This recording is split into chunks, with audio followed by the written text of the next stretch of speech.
Welcome to the Gita in Action podcast.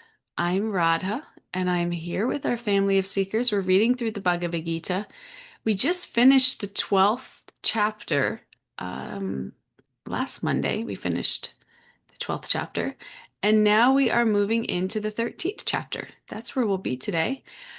Before we do that, I want to share a couple plugs here. We have Guatemala Women's Retreat in November. The price goes up, I think, in exactly, no, maybe not exactly, 11 days, it looks, or 9 days. 9 days, the price is going to go up. So if you're thinking about signing up for that one, sign up today because it will go up. And we have a few spots left. I think we have 3 or 4 spots left. So you can go to our website, consciouscollectivelife.org, and all of our events are on there. Guatemala is November 7th through the 14th. It's gonna be just tropical paradise. Well, yoga, kirtan, personal vegetarian chef, cultural activities, just all the things, all included in that one package. You don't have to do anything. You just get your airfare ticket, you show up, everything's taken care of for you. So please come with us. And then one thing I haven't been talking about a whole lot, but that's pilgrimage.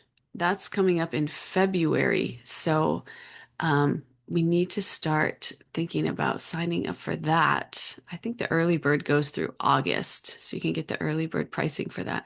But we're going to literally my favorite places in India. We'll start in Rishikesh. There'll be the amazing Kirtan Festival there.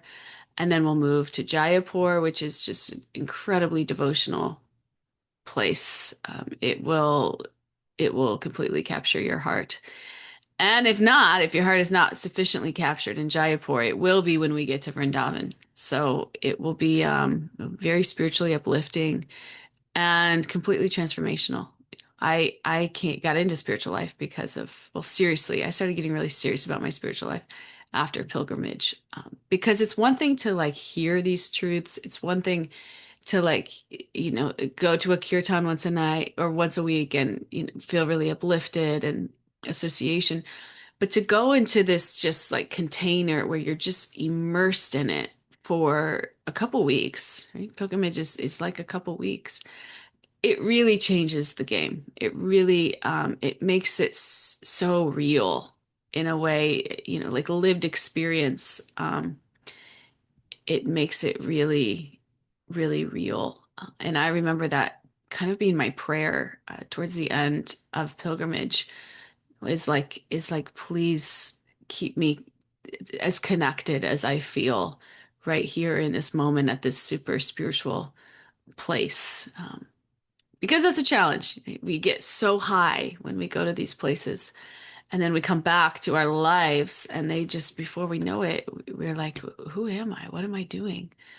Um, so these places help remind us in a really big, immersive way. And if you haven't been to India, please come with us. It's probably one of the cheapest pilgrimages that you'll find without compromising on quality. We're staying in nice hotels. We're doing all the things. So please consider coming. And that's on our website too, consciouscollectivelife.org. All right, with that, let's start. Stella, will you be able to say the prayers today? Yeah? Okay. Yes, I can. Om Jnana Jana Jana Salakaya Chakshuranmilitam Yena Tasmai Shri Guruve Namaha Nama Om Vishnu Padaya Krishna Prastaya Bhutale Srimate Bhaktivedanta Swaminiti Namane Panchakalpa tarubhyascha kripa sindhubhyeva cha patitanam pavanebhyo vaishnavebhyo namo namaha Jai Shri Krishna Chaitanya Prabhu Nityananda Shri Advaita Gadadhar Shivasadi Gaura Bhaktavinda Hare Krishna, Krishna Krishna, Hare Hare, Hare Rama, Rama Rama, Hare Hare. Srila Prabhupada ki jai. Thank you. I love how Kalachandji comes in there too. It's so sweet. Thank you both. So today we're starting chapter 13. And if we notice the last few chapters, 10, 11, 12, 13, they're all being driven by Arjuna's questions. And just to give you like a little context, Arjuna's questions don't always follow like neatly from whatever Krishna was just talking about. So it's not always like, Krishna, you said this in the last chapter. Now I have a follow-up question about it. So it's not so linear necessarily.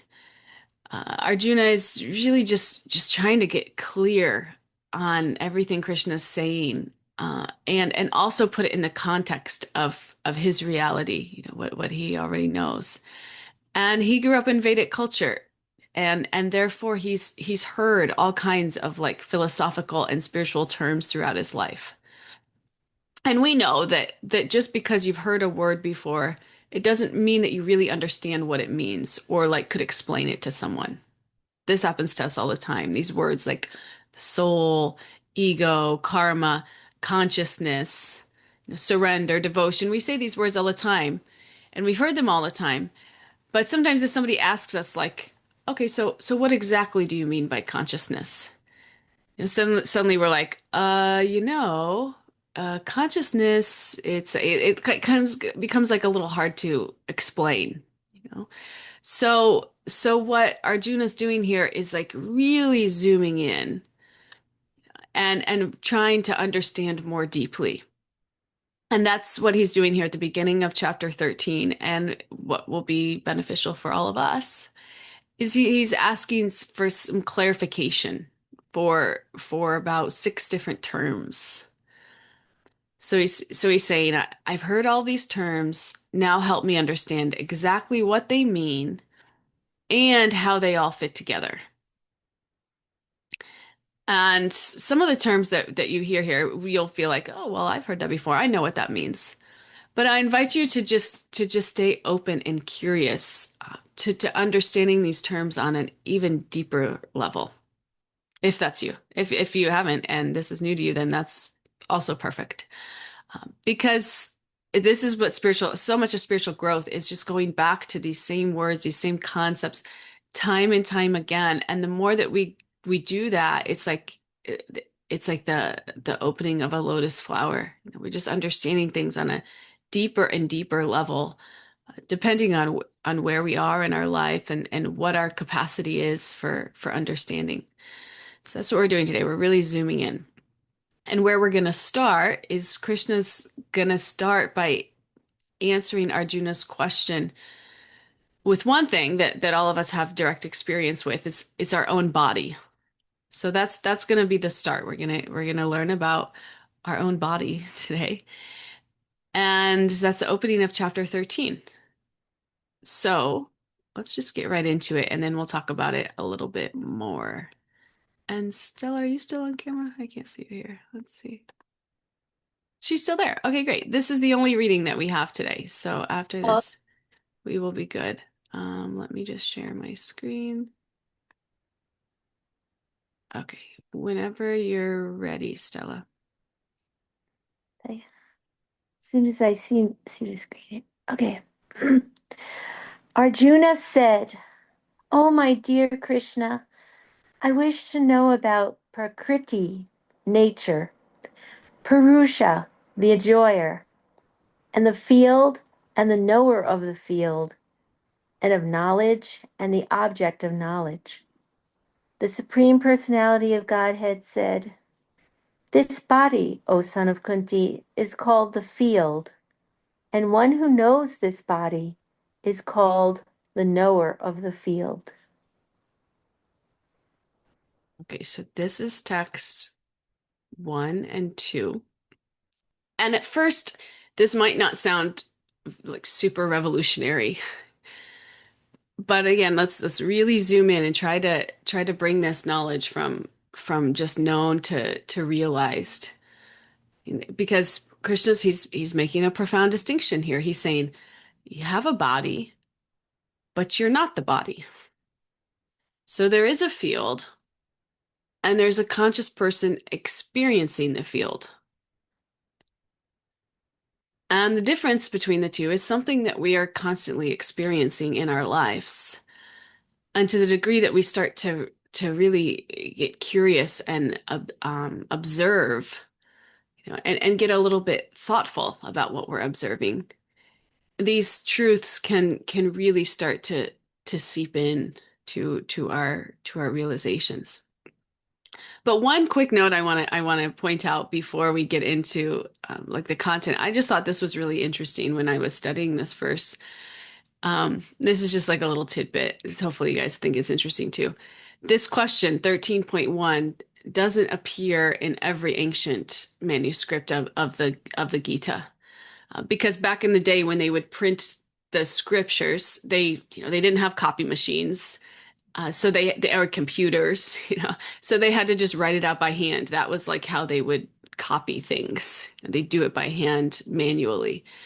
Because the manuscripts they deteriorate and they'd need more copies, so they'd copy it by hand. And what's interesting about the Gita is, if that's how you're copying things, you would expect things to kind of change a little bit over time.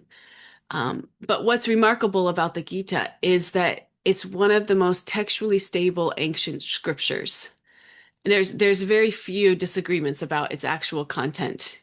And commentaries go back like 1500 years ago to show us that. So we have a commentary from 1500 years ago that we can compare to what we're discussing today, and they're like very, very similar. And even like secular religious scholars will say this about the Gita, which I thought was kind of amazing. Um, but why we're talking about this is that in some texts, 13.1 is not there, but our acharyas have included it because it just gives context. The whole chapter would be the same anyway. We're still the same principles, the same concepts we're getting out of it. Either way, But with having 13.1 in there, which is Arjuna's question about these six concepts, it really helps to give the context. So that's just a little interesting tidbit. For the 1500 years, the manuscript from 1500 years ago, and can compare, and it's remarkably similar, or like very much the same as what we're talking about today. Just thinking about that, amazing. People 1500 years ago were literally studying the exact same thing we're studying today. How timeless this wisdom is, and to think about how much the world has changed since then. But yet this wisdom is still so applicable to our lives and so relatable. It's really such a testament to these universal and timeless truths. So, okay, back to the content of chapter 13, what we're talking about. Chapter 12 was all about bhakti. We remember that. That was our last chapter of the bhakti section of the Gita. And Krishna explained why personal devotion is the most direct path. He showed us how to practice it. We remember those last verses at the end. He described the kind of person that devotion gradually produces. That's kind of amazing, the transformation that happens in the heart. And so now Krishna is going to shift into a little bit more of an analytical discussion. And the engineer in me really appreciates this chapter a lot and this discussion a lot. And this is called Sankhya. We've used this word before. That means the process of analyzing material nature and breaking it down into its different components.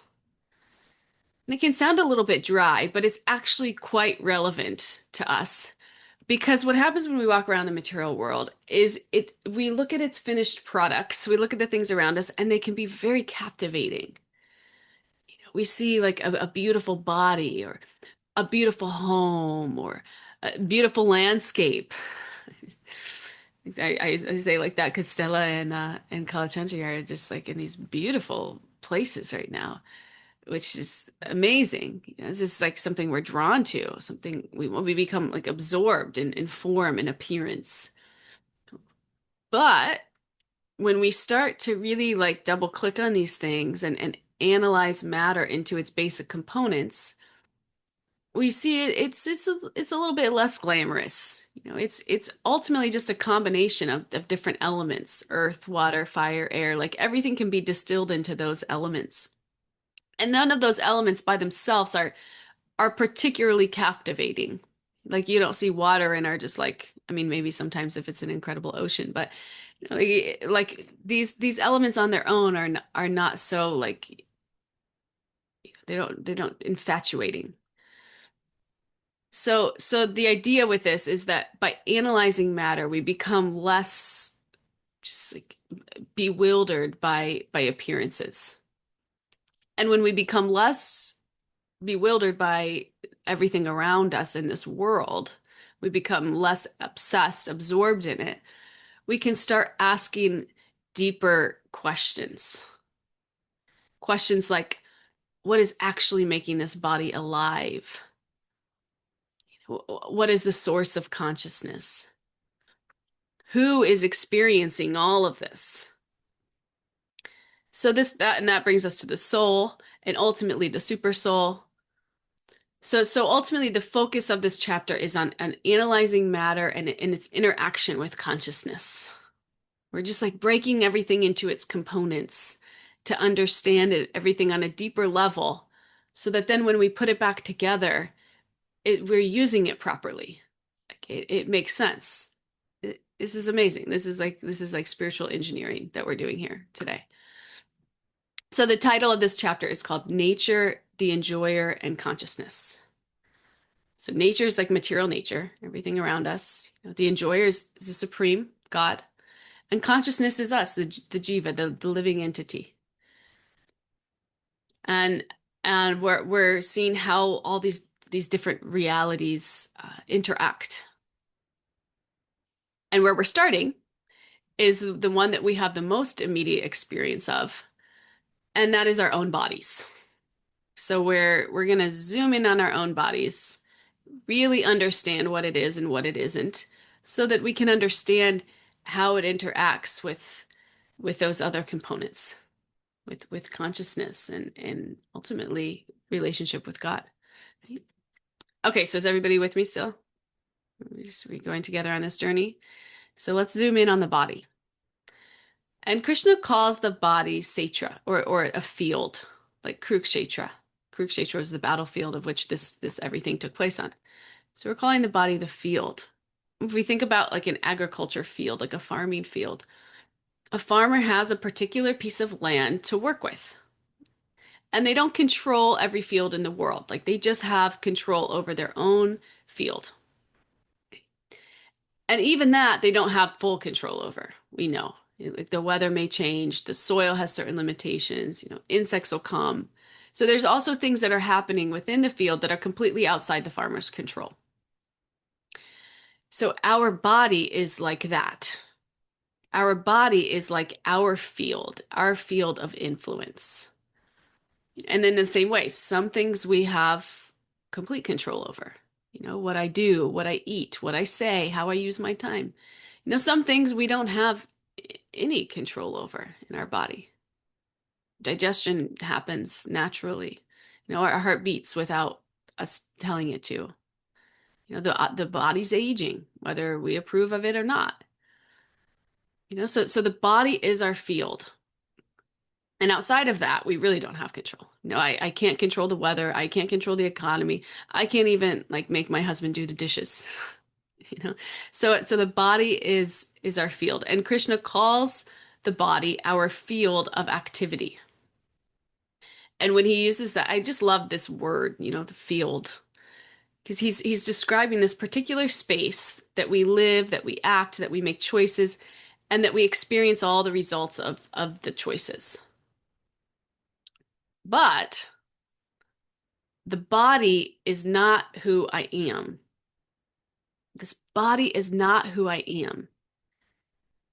It's the field I've been given to work with. It's the field I've been given to work with. And different living beings have been given different fields. And this is all related to our past karma. Related to your past karma, we receive a particular kind of field with a particular range of influence. So if we think about like an ant has a really tiny field. Its body is small. Its range of movement is small. An ant can't be, well, I guess technically an ant could take the road trip that Stella and Kalachunji are taking, but they would need to like jump in their car. An ant can't travel long distances, and so its range of movement's small. Its ability to influence the world around it is pretty small. We think about an eagle. He has quite a different field. If you've been given the field of an eagle, you can fly fearlessly through the sky. A fish, different field. Okay, so every living entity has been given a particular satra field, a particular body with particular abilities, limitations, opportunities. And each living being uses that field to try to fulfill its superficial desires.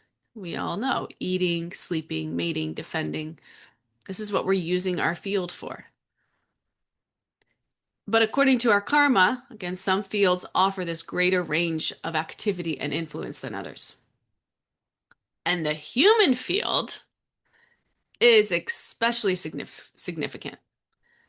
And it's not just because we can do more things, not just because we have a larger sphere of influence, but because our interaction with the field has become much more evolved. Remember, we're not the field. The field, it's like it's a instrument for the living entity, which is the soul.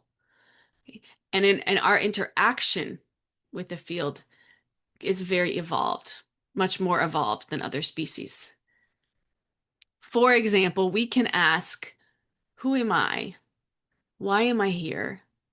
Why do I suffer? What happens at the time of death? What is consciousness? Is there something beyond all this material nature? So that's what this field does for us. This field gives us something especially valuable, and that is the capacity for spiritual inquiry. And so this is what makes this field such an extraordinary opportunity. Other fields don't have this. My dog, unfortunately, can't reflect on this. My dog is just like, is really fixed in just this eating, sleeping, mating, defending mode. Everything he's looking at is related to those things. But for us, we can go above that. We can think, we can contemplate deeper questions because our field has the capacity for this. It's quite amazing. I want you to think about for a second about how many different versions of you have existed in this one lifetime. This can be a little bit painful, actually, when you think about your younger self. Or maybe it's like it makes you super happy and peaceful. You have your 5-year-old self, fast forward to the teenage you, to the 20-year-old you before you got married, maybe before you had children, the you before you found spiritual life. And if you're anything like me, you can look back at some of these versions of yourself and think, like, who even was that person? I was just talking to somebody about this the other day, like somebody who has friends. My husband is like that. He has friends that he's been friends with since he could like walk. And I'm not so much that. I don't still really the friends that I was friends with in high school, I'm not really friends with anymore.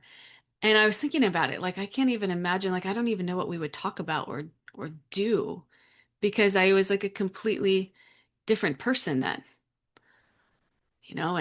Body was different, relationships are different, priorities are different, opinions are different.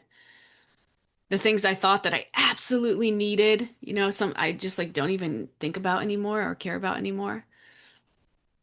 But somehow through every version of ourselves, there is a part of ourselves that's always felt like us.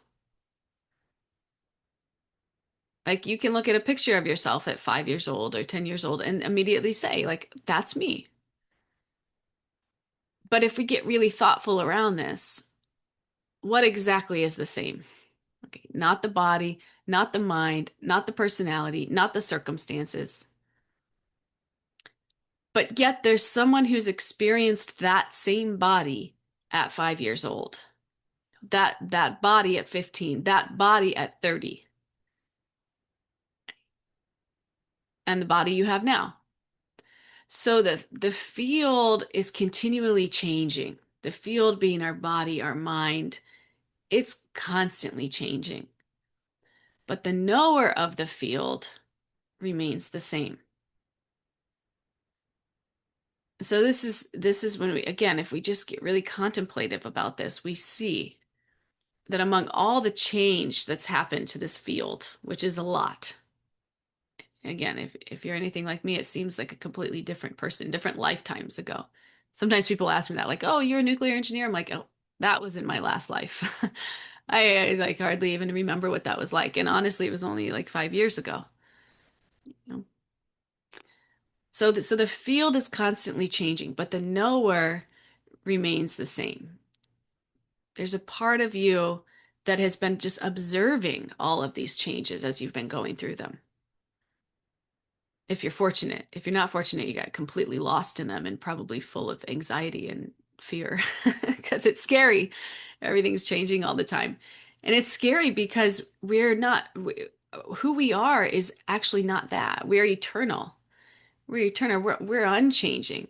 And so when we over identify with that which is constantly changing, of course it's going to be scary because we know we're not that, but we haven't yet realized it.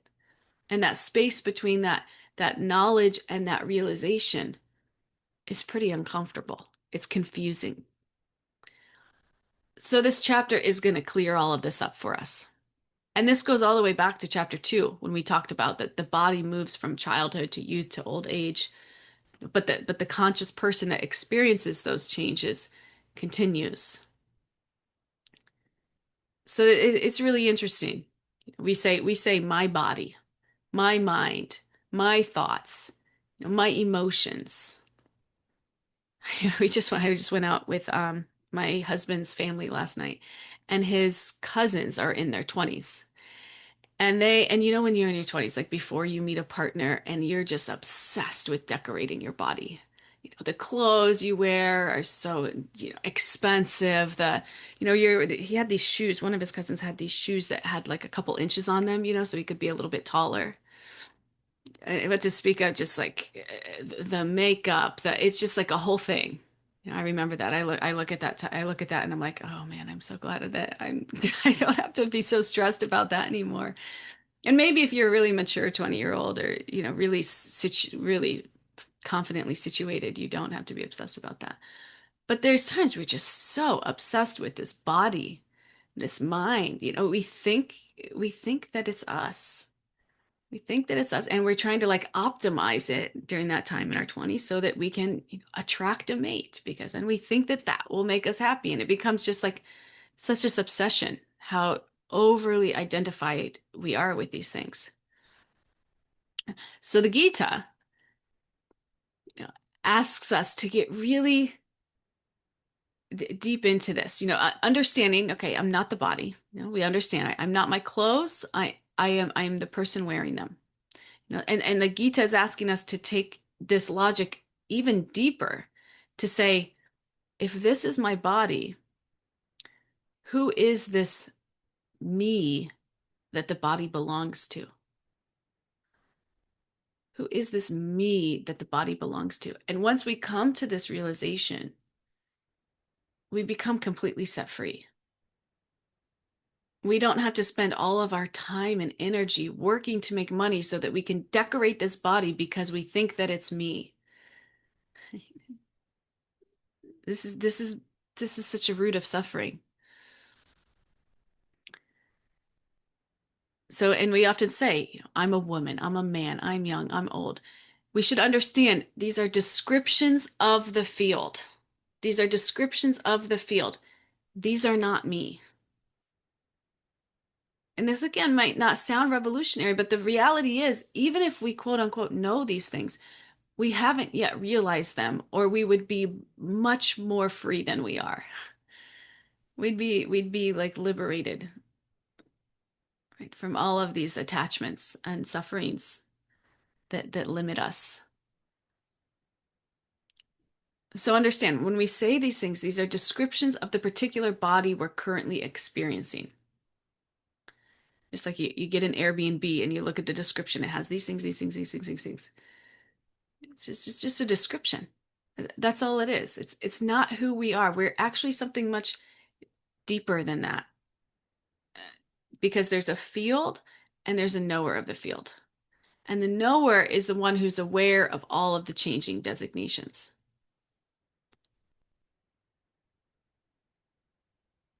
So this is an invitation for us to notice something that's been true throughout our entire lives that we maybe just haven't really seriously contemplated yet, to the place where it's become realization, or prayed for that revelation for it to become realization.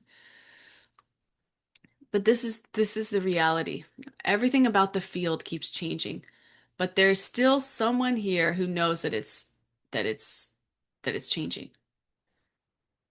Say this all People say this all the time, like, I'm 61, but I don't feel a day over 30. You still think of yourself like that because it's like you haven't even caught up with it, because that person stays the same. The living entity, the soul stays the same. The soul is unchanging. So of course it's going to be a little bit of a mind trick to even when we do overly identify, it's like, what is going on? It's so confusing. I think that all the time with my body. It's like aging now, and I thought I would never age. You think you're always going to be young and strong, and it's like, this is so confused. I don't even know what's happening to me right now, because we over-identify. So we're here to kind of like sever that. And it's a process. Unfortunately, you can't just listen to this and then you're severed and you're free. But you can participate in the process. You can really lend yourself to the process. You can really lean in, and over time you'll see, we're just like snipping those cords that are binding us, that are limiting us, that are causing us to suffer, that are keeping us so obsessed in this bodily platform that we're depressed and anxious because it's changing, and we're not ready for that, because that's not who we are. Of course we're not ready for that.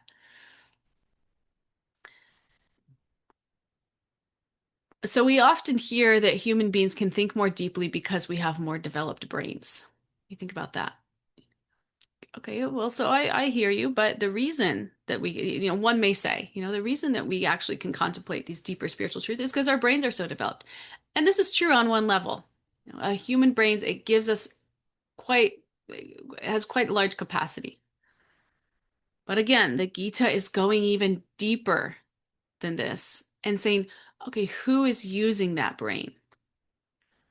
It's like, when I give my little 2-year-old, 1.5-year-old, my iPhone, there's like certain things that she can do. She can actually, it's quite impressive. She can like click on certain apps that she knows she likes. But she doesn't really understand how to use the phone. Even she'll like put it up to her ear. She'll say, yeah, yeah, yeah, yeah. I don't know who says yeah on the phone all the time. It's the funniest thing. But she doesn't, the phone has such great capacity, and she only can use about this much. Right? Because it's so sophisticated. Even though the device is so sophisticated, it doesn't automatically mean that the person using it knows how to use everything it can do.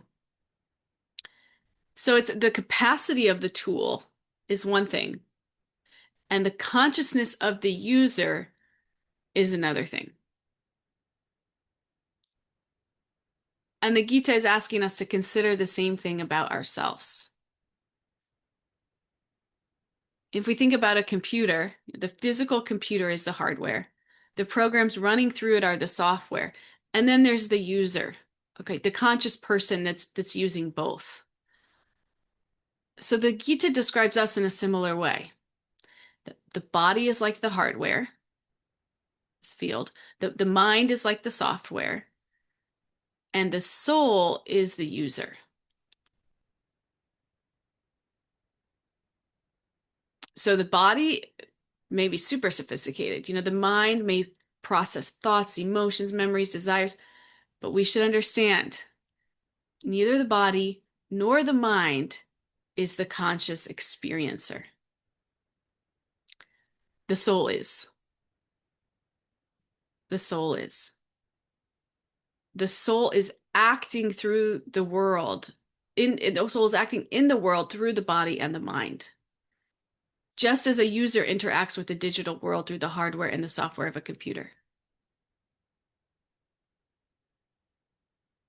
So this is for all of us to think. We've been given this incredibly sophisticated tool, our body, mind. They're incredibly sophisticated, especially compared to other species. Our minds. But what are we actually using it for? Are we using it just for like refined sources of pleasure?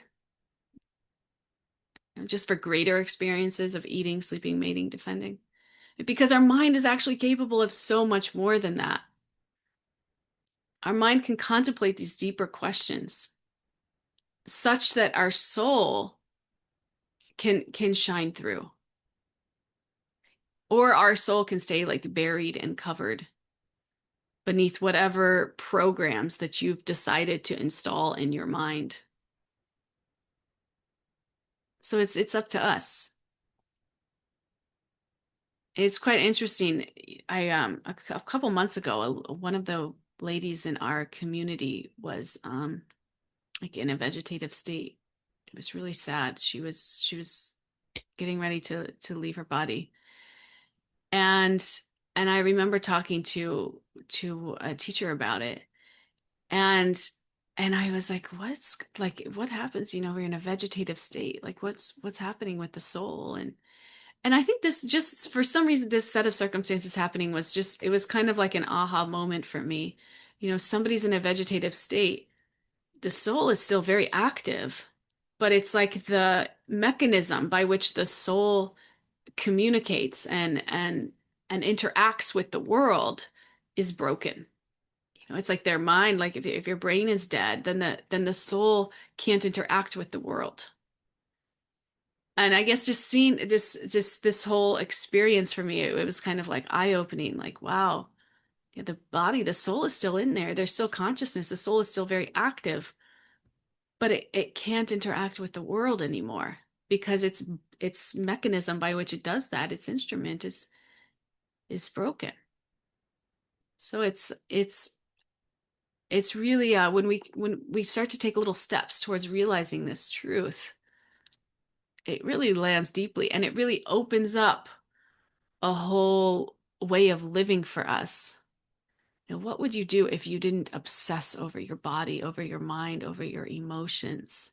If you came to really understand that, hey, that's not you, and they're just going to move like the weather. Don't get too entangled in them. If you really understood this truth, how much time, space, consciousness, how much would that free up for you to really focus on what's real and develop relationship with what's real? This was one of my realizations at this retreat I was at this weekend. I was just sharing this before class started. I realized just how self-absorbed I am all the time. Like my every thought, even my spiritual practice, I make about me. I make about me. And this is the whole point of spiritual life. It's a journey from selfishness to selflessness. And where does this start? It starts even with understanding this very basic principle that this mind, this body, it's not even me.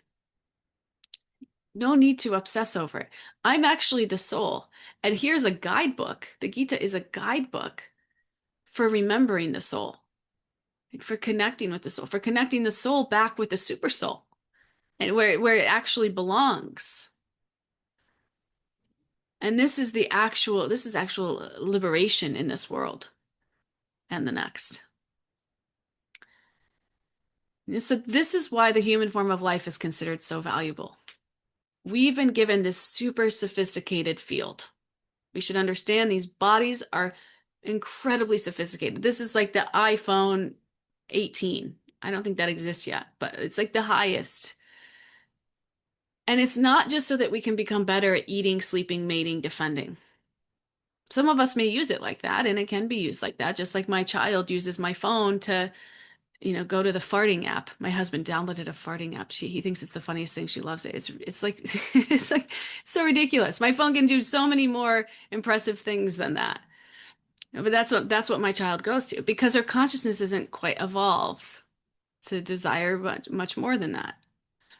So we can make the same decision in our own lives. We have the super sophisticated field. We can use it just to become better at eating, sleeping, mating, and defending. Just like that's what my dog would do. That's what my dog does with his field. But this field also allows us to turn inwards and to question and to reflect and to ask these questions like who am I? Why am I here? What am I meant to do with this life? So there's the field and there's the knower of the field. The body is something I experience. The mind is something I experience. My emotions are things I experience. My thoughts are things I experience. So who is aware of all of those constantly changing things? This is the question that Krishna is inviting us to explore. And with that, another question comes. This is for all of us to reflect on. What am I doing with the field that I've been given? Because every one of us has been given a different field, a different body, a different mind, a different family, different abilities, different limitations, different circumstances. We have a different field. And there's parts of our field that we've probably chosen. And there's parts that we'd be like, I'd like to trade that field in. There's things we just can't change. And so much of our life is just spent wishing our field was different. If my body was different, if my mind were a little bit different, if my circumstances were a little bit different, if my relationships were different, if these things were different, if my field was different, then I would finally be peaceful. Then I could finally be spiritual. And then I could really be who I'm meant to be. It's my field's fault. I got the wrong field. I need to trade this in. But we should understand that spiritual life doesn't begin when we finally get the perfect field. Spiritual life begins when we learn to use the field that we already have for the purpose it was actually given to us. We have a body that can serve to some capacity. We have a voice that can chant, a mind that can inquire, a heart that can learn to love. In this field, it won't last forever. It's going to keep changing. Expect it to change. Do not be surprised when it changes. And one day we'll have to leave it behind completely. So these are the questions for us to contemplate today, that I want you to contemplate today. Who is the one experiencing this field? And what am I doing with the field that I've been given? Is it time to maybe pull back a little from obsessing over the field that's ultimately going to change and decay away anyway? And to invest a little bit more in the knower of the field. The one that's constantly that's the constant, that's always here, that's always been here, that's eternal. And it's okay if we get a little distracted investing in the field. We take a little road detour and we spend more time, perfecting the field than is really necessary. But understand deeply that you are not that. And sometimes the best way to even take care of the field is to stop our over identification with it. Invest in the user of the field. And naturally, that user and then that connection with Super Soul, the field will be nourished. So this is the first lesson of this chapter. When we walk away from this chapter, we should have talked about these concepts so much that we understand these six new terms, maybe not new, but these six terms that we learned in the first verse. And two of those terms we talked about today: the field, the knower of the field. The field, the knower of the field. Two totally different things. And let's walk away today with that contemplation and notice how it shows up in our lives around us when we can start to create a little bit of space between the field and the knower of the field. This is freedom. It's freedom. So this is all I have for today. Do we have any reflections or shares? Nancy, please share All with right, us. thank you so much. What a great share, Radha. That was really beautiful. Yeah, I kept on thinking about how my software keeps on getting stuck in a do loop. Whoop, whoop, whoop, whoop. Keeps on going, and how even through my life, there are times when I hit a plateau where, okay, as I'm in my 20s or whatever, and oh, I'm good now, this is fun, and then all of a sudden I go into, you know, childbearing, and it's like, oh no, now I got to look at what happened to my body. Oh my gosh, what's going on? And then go into menopause, and then you go all these different phases, and I've come to a place where now I keep on thinking my user, have to keep on thinking of, as my body is declining in ways, I'm losing certain things. Um, I have an ability to add new software that's going to be increasing my um, attachment to devotion to God, to service, and my spirit to increase as my physical limitations are increasing, which I think is it's a nice thing for me to think about. And I would have been nice to have learned this maybe when I was 20. But it's not there now, and it's easy to say once you've reached a certain level that I can let go of the fact that I shouldn't be overly obsessed by the physical stuff. But I work with a lot of people, and I see women who are in their 20s getting Botox, and I'm like, what?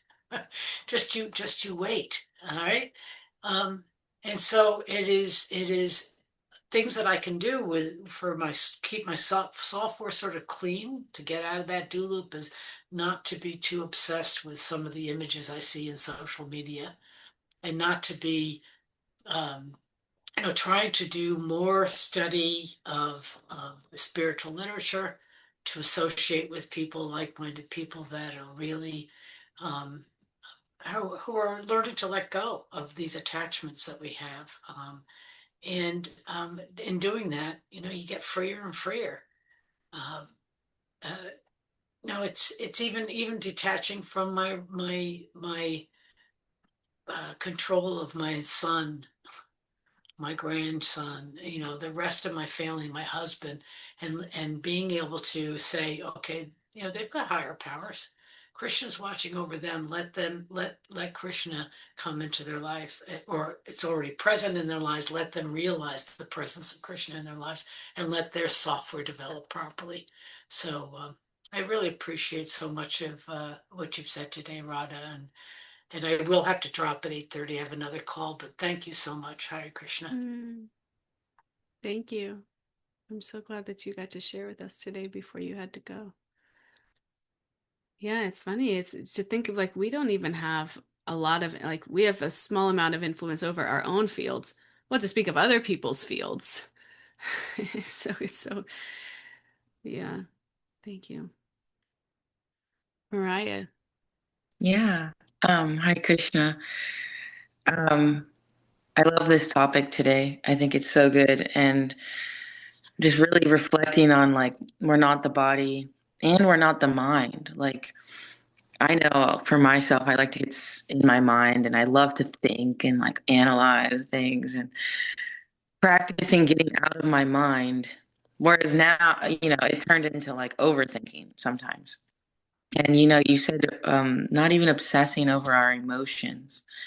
I'm always like, with my background in psychology, and I'm always trying to like obsess over like, okay, well, how do we control the emotions? How do we do this? How do we control the mind? How do we do that?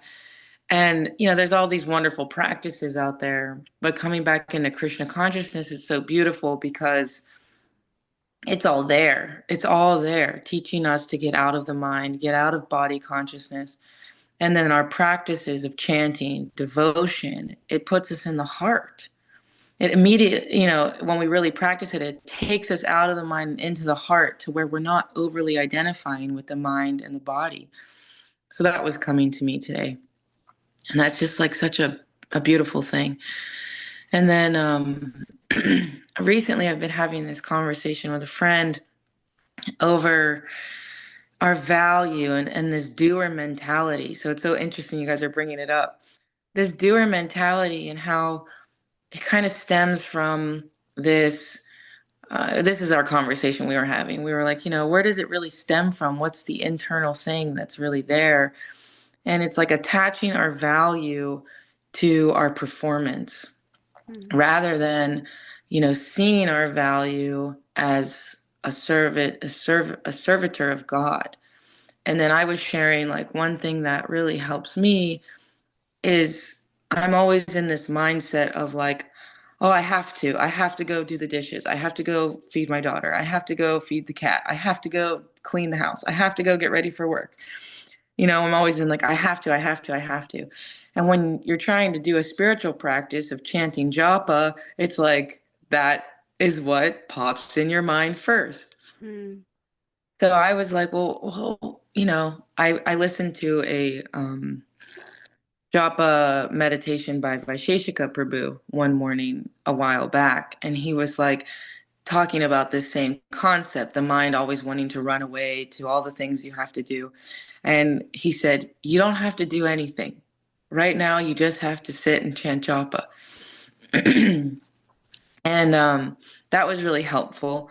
Like thinking, wow, I don't have to do anything. So when that process in my mind wants to come up of I have to, I like to tell myself, no, I don't. I don't have to do anything. I get to sit and chant japa right now. And then I also take it even another step further of I don't have to, I want to. Because then when it becomes I want to, then I can consciously choose when to do it. And when I'm in that mood of I want to do it, it changes it from a task of performance to a desire of service, at least for me.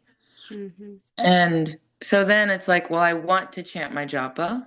Then I want to go make dinner. Then I want to go do whatever task I have to do. Then I can do it consciously with love.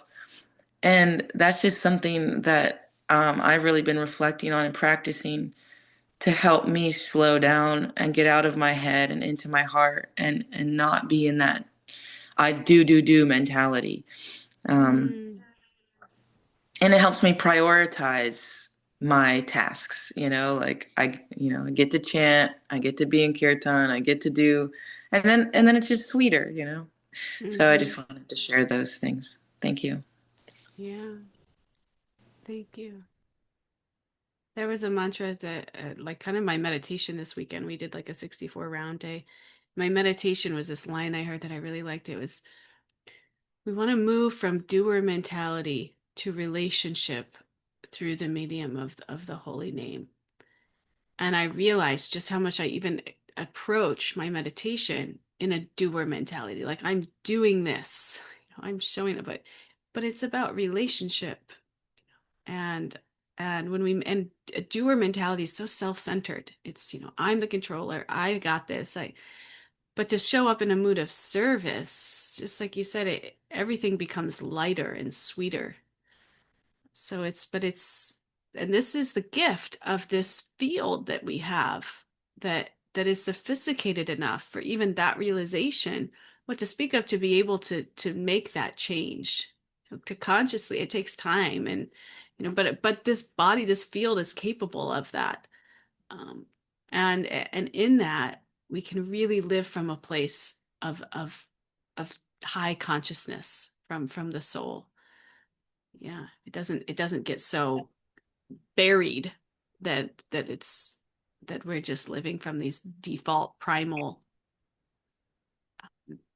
desires. We our Yeah. this field is capable of that, of shining the soul out. It's amazing. Thank you. Yeah, it's a beautiful thing that it's capable of change, right? Like I see some people in my life I've met, and they don't want to change at all. They're like so afraid of change. And it's scary. But then when you realize, like you were talking about the phone, we have such a high potential, and we have to change to reach that potential. And then Mhm. it becomes a beautiful thing when you want to reach your soul potential. Mhm. Yeah. And thank God we get to change. Or what, imagine if we stayed stuck, in certain circumstances and certain lifetimes, even within this life. Like, thank God we get to change, you know? Yeah. Yeah. Yeah, absolutely. Thank Thank you. you. Shraddhanjali, did you have something for us? I was just, thank you, Mariah. That was really beautiful. And I love that. I mean, thinking about that today. Yeah, I was just thinking of a silly thing that when I had my kitty, sometimes I thought, wow, right now I'm just being an animal.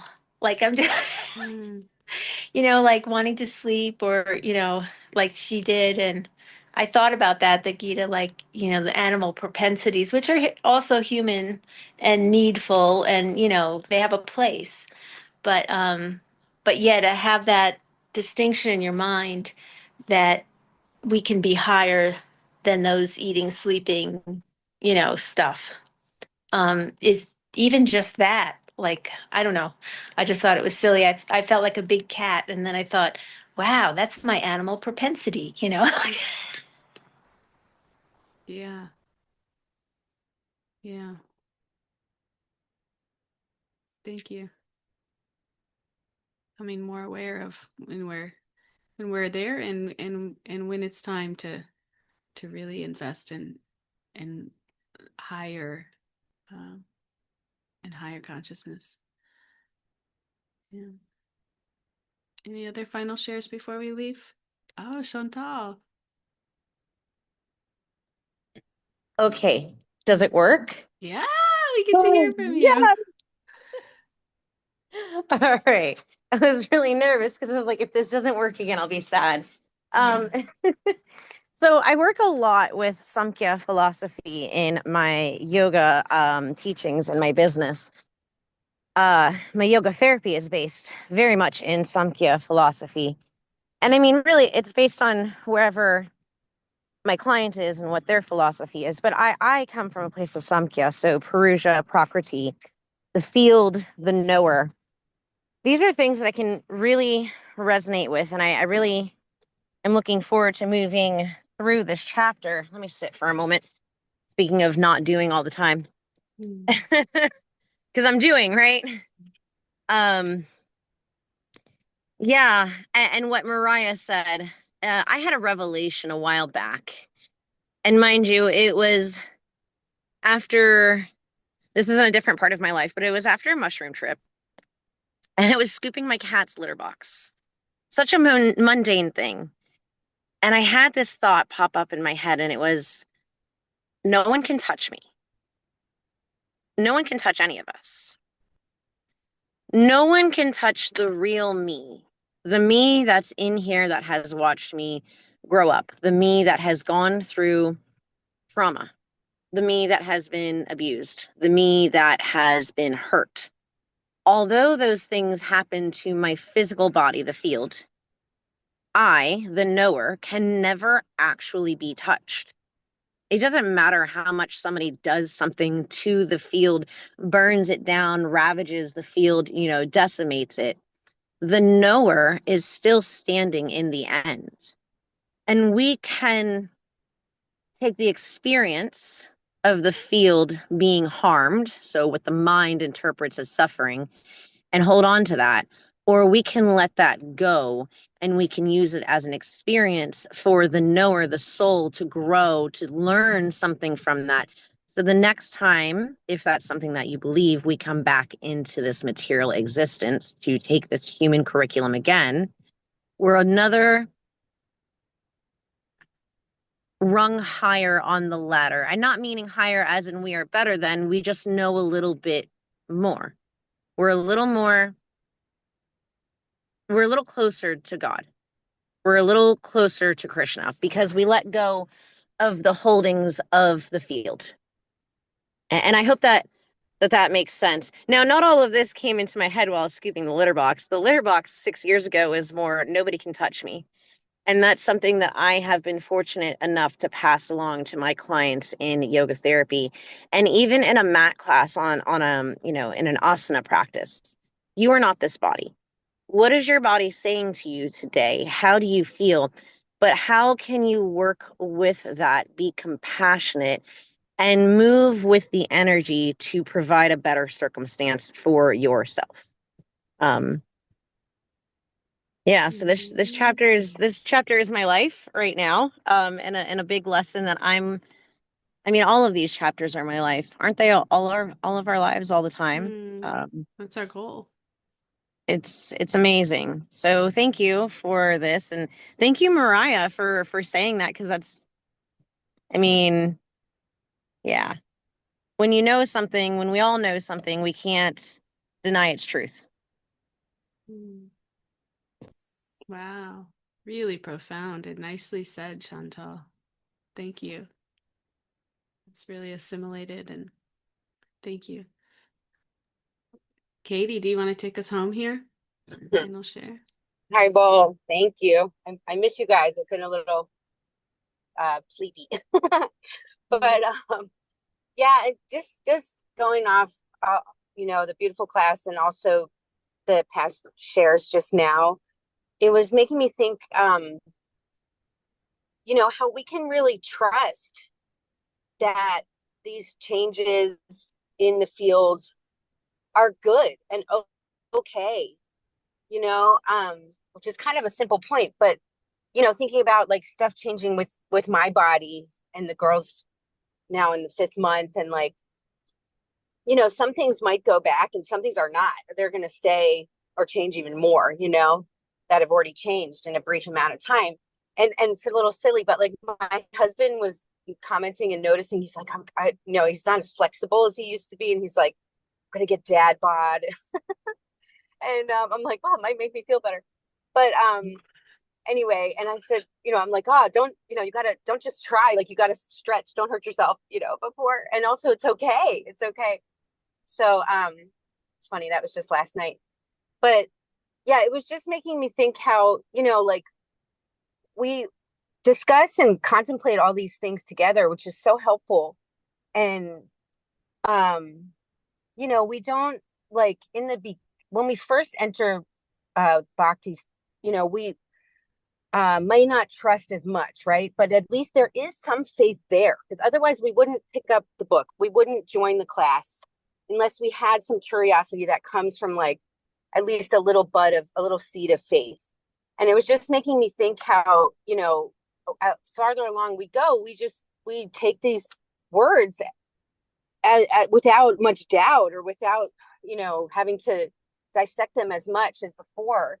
And that's a really nice feeling, and we can just really trust that these words are written so we know and feel better and good about, like, being different in the field and in the body than before, in our minds. And how, like, God's just saying, like, it's a good thing. It's just leading us closer and closer to our ultimate goal, of, like, coming home and helping each other with that. So that's what I was thinking about. All right, Bo. Beautiful. Thank you. Thank you for sharing. It's good to see you, Katie. Yeah, me too. Okay, my friends, I think we are over. That is our class for today. Looking forward to walking through this chapter with you over the next couple months. And I'll see you on Thursday. So have a wonderful week. Bye. Thank you. Haribol. Thank you.